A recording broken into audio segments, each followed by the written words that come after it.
I'm Eric Rhodes from Fine Art Connoisseur, and today I'm pleased to interview Mr. David Lusk. I like that. My degree, my background's not in art. I sort of fell into it, as a lot of dealers have. My first work was in marketing and advertising. I like the marketing part of it. So I prefer working with artists who are relatively unknown and trying to boost them from there.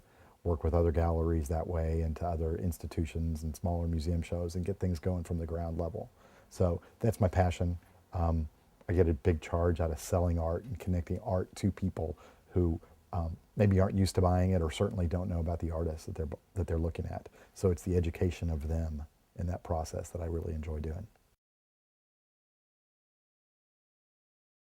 Yeah, and I'll start with Macy Craddock, who is a gal. She's now living in Munich.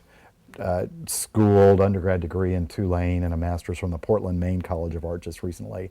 I think that's somebody to sort of watch and recognize. Her work has changed tremendously over the past 2 or 3 years. She happens to be one of my artists, so she's moving on, but has gotten a lot of gallery interest, a lot of corporate interest all over the place from installations.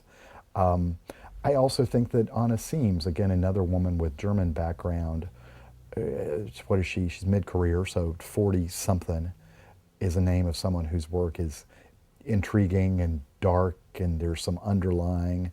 As I've watched her career, she's taught herself how to paint too. You know, someone who has a master's from a school in Munich came at it from drawing, and the work has just morphed tremendously out. I like seeing change in artist work, and I like seeing growth.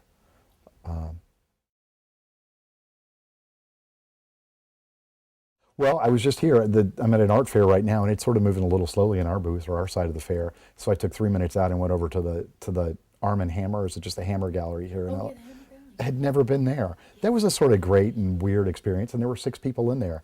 I like seeing art with nobody else around. So if that's an unlimited thing, I'd try and get a special pass probably and go into some of the smaller museums. Where do I want to say that I'd go? I'd go to the Folk Art Museum right now in New York. I like that space, especially if I could get in there without anybody else being around. I can't wait to see in New York what the Design Museum ends up looking like that's up on Columbus Circle. I think that'll be an interesting experience. Other museums that I have known and want to go back and see right now, nothing's popping in my mind. I've never been to Milwaukee to see the Calatrava, if I said that right, building, and I'd love to go see that as the architecture, and the architecture being the art.